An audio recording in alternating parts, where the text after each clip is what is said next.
अरे पण अय्यर भाऊ, कुठे ना कुठे तर ते सोल्युशन मिळत असेल ना, जाऊन घेऊन येऊया. हो ना. नाही डॉक्टर हाती, तो खूपच स्पेशल सोल्युशन आहे. यूएस वरून इम्पोर्ट करावं लागतं.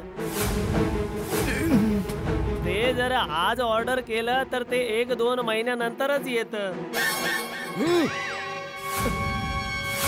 अय्यर भाऊ, ही गोष्ट तुम्ही आधी नाही सांगू शकत होता. जेठालाल, मी तुला आधीच सांगणार होतो, पण तू मला मध्येच थांबवलंस.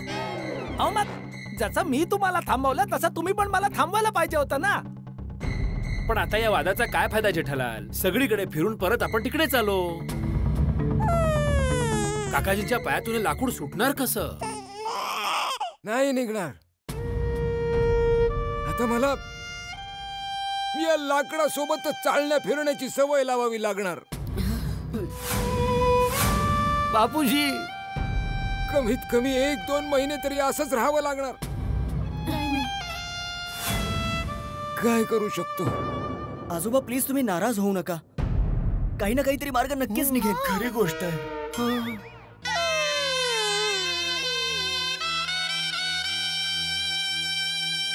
बापूजी,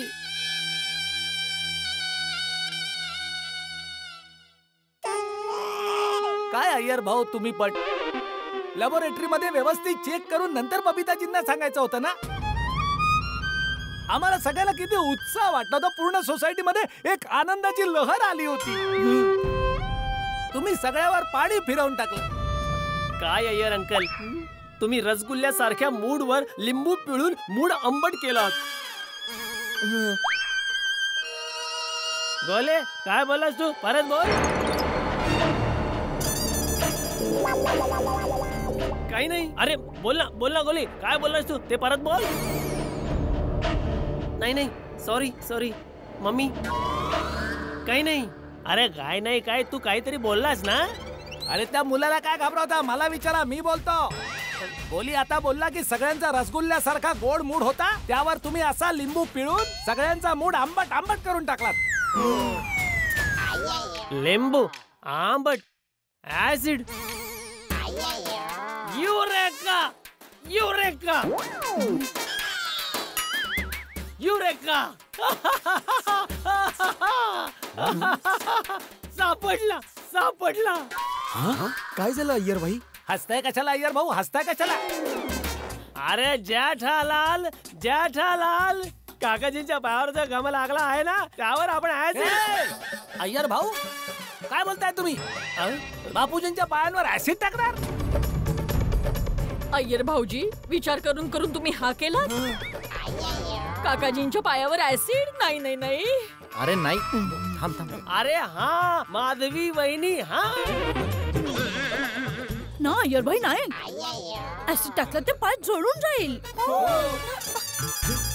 जळून जातील का रोशन भाभी? पाय गळून जातील, पायच नाही राहणार. अय्यर, कम ऑन अय्यर भाई, तुम्ही सायंटिस्ट असून असं कसं बोलू शकता?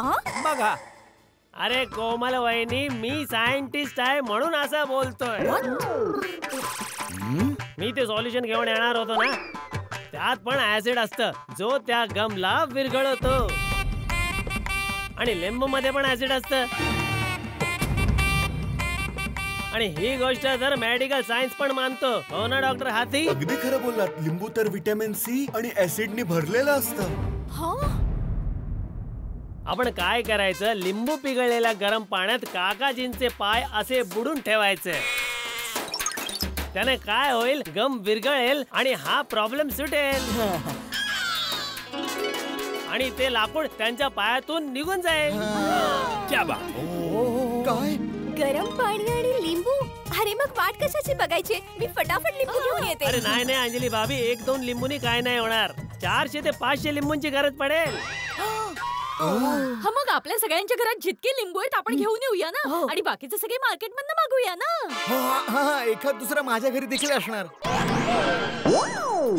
ओहो, मी कायम स्टॉक ठेवतो घरी. हो स्टॉक.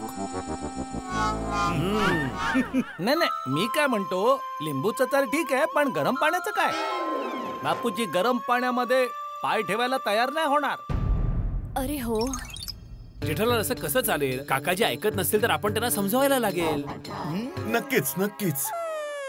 ठीक आहे, वेल्डन मेहता साहेब. अब्दुल जरा एक काम करशील माझं, मार्केटमध्ये जा आणि एक 400-500 लिंबू घेऊन ये. हे घे पैसे. नाही नाही जेठा भाऊ माझ्याकडे पैसे आहेत. अरे ठेव ना मित्रा, त्यात काय एवढं. थँक्यू, प्लीज जरा घेऊन ये ना. लगेच घेऊन येतो.